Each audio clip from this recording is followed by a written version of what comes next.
Sorry, we're on Unsolved Truths. With Lux. This is Wayne joining for the first time. Addy.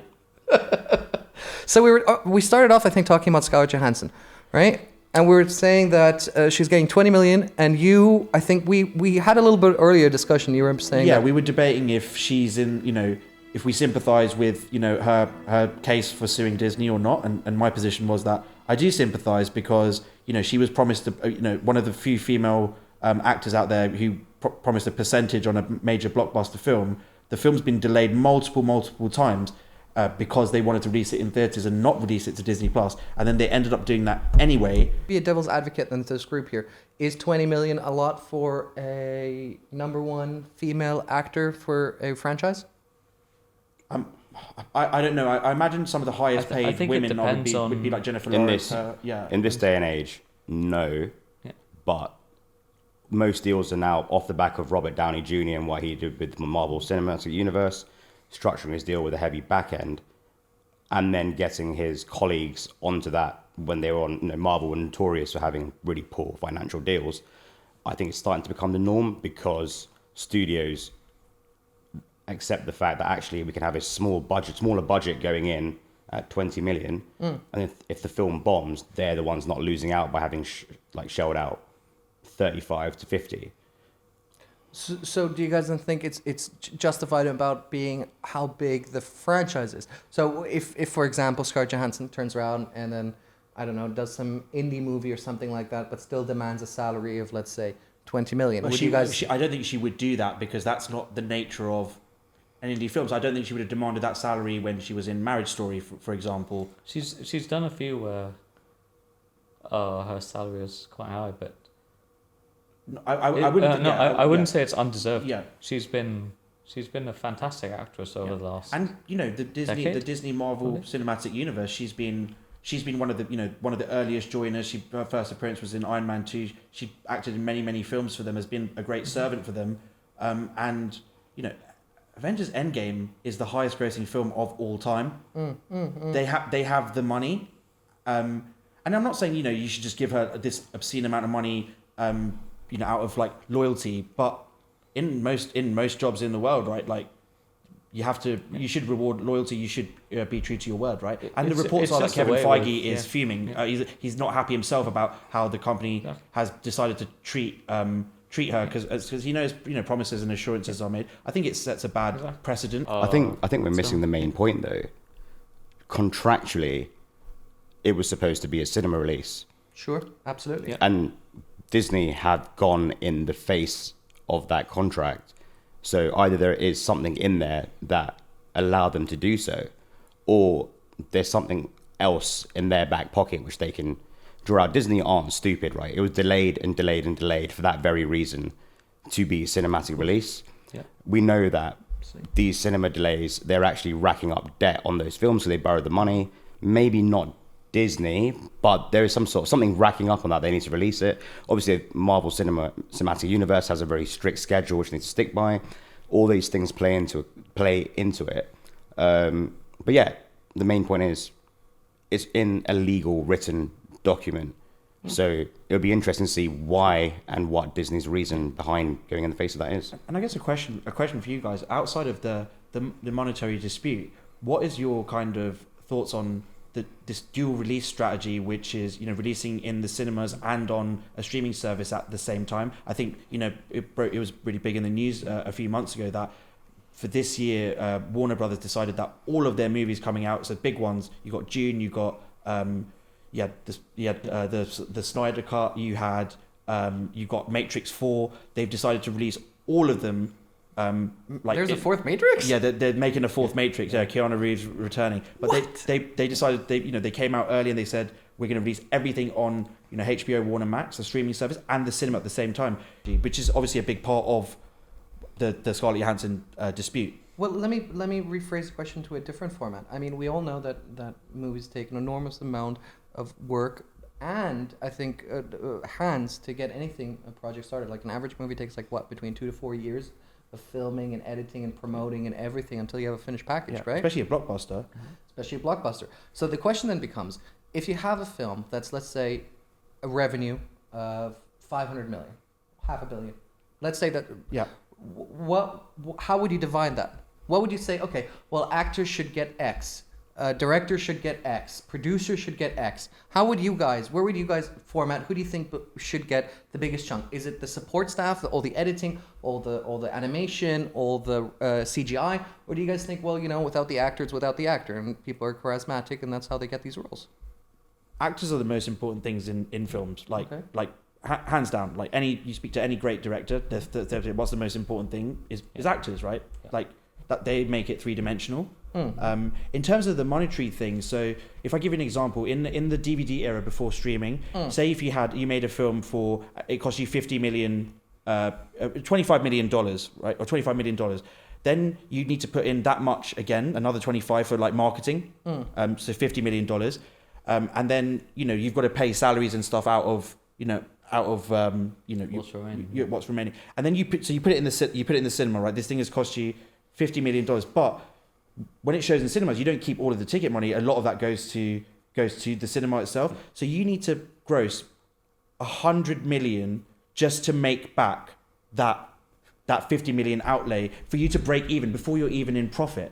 Now, in the old days when you had DVDs, you then had a second wind after it was in theaters, where there'd be a DVD release, and you'd have a lot of sales of that. Pirates of the Caribbean is a famous one, had like some of the highest DVD sales, and so it's almost like releasing the movie again. You get a second wind, and that enables you, if you don't quite make your cost back in this theatrical run, you make it back into the DVDs. Now with streaming services, you're getting rid of that DVD revenue, so now you're putting pressure on films to make all of the money just in the theatrical run, and then when you dual release, you're not even giving them that chance. But I disagree with you, because I think, especially on streaming, instead of having an income where they say like, okay, this person's going to buy the DVD or VHS or what, that's a one-time buy, maybe a two-time buy if they really love it and want to gift it to somebody.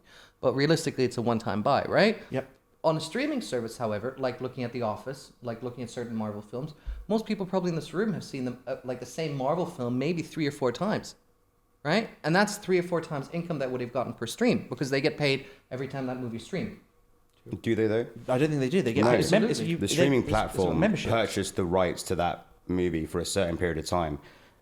The amount of people, then the idea is that then attracts new people to join that streaming platform. True. Which is why they've got to keep on pumping out content and stuff like that. True. They don't get paid. It's not like music where you get a royalty every time it's played on a radio station or whatever. Exactly. The streaming platform purchased the rights for that period of time, and that's why it bounces between streaming platforms all the time, or why Disney waited for so long before they launched their platform, because they wanted the rights from certain movies to come back. And it's why Spider-Man is still not on. It's not on Disney Plus, because their rights are owned by Sony. But just back to your point earlier on, I guess there's a couple of points there. There used to be a famous statement: a sequel could potentially be decided by the DVD sales. That was huge, and sometimes movies fail on that. Yeah. But like, just back to that Christopher Nolan point, obviously he's a big proponent of cinema. Like Tenet was the movie to really test out the waters during that first easement of restrictions. Obviously, it didn't do as well as it would have pre-pandemic, like a Nolan movie would do. But Nolan put his money where his mouth is, because he's got possibly the biggest back-end deal in cinema. The guy can write his own ticket. But it's an important point to note is, like, I used to go to cinema quite a lot, but the way ticket prices are now at the moment and things like that, for me, I will only go to the cinema to watch a certain cinematic movie. So me and my brother, for example, Lux, we've got like this standing thing where, like, when James Bond comes out, we will go together to watch James Bond. Yeah. When a Mission Impossible movie comes out, we will go, because the spectacle needs to be seen on cinema. And that also goes for a Nolan movie. And we went and saw it. I mean, my most anticipated film this year is Dune. It's going to be streamed on streaming service immediately. That film needs to be seen on a big screen. The director said so. He's worked hard. And I'm a big lover of cinema. So you're robbing people of the vision of the director, right? The theatrical experience. It's a weird one, because Villeneuve, obviously, fantastic director, but I was just pointing at your microphone to move it closer to your face. That's all. Yeah, Villeneuve specifically is, when you see it with other people who claim to love movies, they don't really love Villeneuve films. That was the most emotional thing I've ever heard of. But is that because the modern moviegoer is now used to a certain type of film. It's very. I think you're It's absolutely right. like yes. before, the last thing I could ever relate to this would be, I guess, back in the day would be like a Western movie, right? There was a dominance of Western, but comic books, superhero movies are very dominated in a way to the point where an original movie, they're not going to be making the same money. And now a comic book movie and how much they earn is the barometer. I mean, a new IP won't generate as much. Exactly. And so because of the streaming model, I feel like you're stifling some of those great independent, great sort of new IPs, new ideas. Like we want a new Star Wars. There was a time where Star Wars wasn't a thing. A new Jurassic Park, a new original the Spielberg films, E.T. and stuff. Like those films would not get greenlit now because you need to make so much money in your theatrical run. It's too much of a risk because every time you make a movie, it's a gamble, and therefore we're not going to get original films anymore. What was the last great blockbuster you saw that wasn't based on an existing IP or wasn't a sequel? Nolan's Inception. Mummy? That's based on a 1930s movie. Which has been remade. That's the second remake of it. True. Last one, I say Inception is the last one. Ready Player One? Based on a book. Based on a book, yeah. And also that the actual plot of that film right, is you mean brand new IP, meaning it had no connection. It didn't exist. Completely original. Okay, I get the question. Was a terrible book, but it's so fun. Imagine going to the cinema in 1977 and seeing the word Star Wars the first time. It didn't exist. Now George Lucas wouldn't get that kind of chance because you have to make it's too much of a gamble. You have to make too much money. George Lucas didn't get even greenlit the Star Wars originally. It was originally meant to be a TV show. He got lucky with what's it called? American Graffiti. Yeah, Graffiti. That's it. Christopher Nolan is his own IP. He's got carte blanche with Warner Brothers. Same as I would say Quentin Tarantino as well. But Tarantino's a small scale, right? It's a genre, yes. His budget is so little. Yeah. It's not even a. They're not blockbusters. People work for him for peanuts because they know they're going to get an Oscar nomination, whatever. But if you think about what he said, imagine going back, you're seeing Star Wars for the first time, brand new IP. You're going to see Terminator, Jurassic Park, E.T. We've not had that in the 2000s. It's because Matrix 1 with 99. That was a new thing. I mean, arguably, Stanley Kubrick was a fantastic director when it comes from cost savings perspective. That's not the same. But he was also, I think, I might be speaking out of my ass at the moment, but I think he was quite. He kept quite a tight budget on his films. Yeah, he was also fucking mental. I think it's very difficult to be truly original now because there's so many ideas out there, but there is something there. Christopher Nolan's still doing it with what he's doing and pushing the boundaries of not only from a storytelling point of view, but from a cinematic point of view. I mean, we keep on harking back to him, but he's the only real blockbuster original director. I'm talking sort of more specifically about the big budget blockbusters because if you want original and something more original, you have to go the lower budget, the more indie route. Something that's not doesn't have the the crazy CGI costs of a blockbuster, and that's great. But I want original blockbusters. I want us to have new Jurassic Park, things that don't exist now and they become cultural phenomena. Just hasn't happened for a long time. Wasn't Jurassic Park based on a book though? It was based on a book, but there was never there was never CGI and storytelling used like that before. I can still watch tomorrow the original Jurassic Park 1994 based on the Michael Crichton book. But for some reason that scene when they drive and they see the Brontosaurus or whatever dinosaur for the first time, it still gives me a shiver. It's a another example. Terminator. He says it's one of the worst experiences. Well, your mate needs shot. Terminator is another one. How much we watched Terminator 2 Judgment Day when we were kids. One of the greats. T2, Terminator 2 Judgment Day, hands down, one of the, if not the top 10 best, top 10 easily, action movies, plot, action, everything, and perfect. One of the best sequels of all time. Well, Adi, what do you think? Is Terminator 1 better than Terminator 2?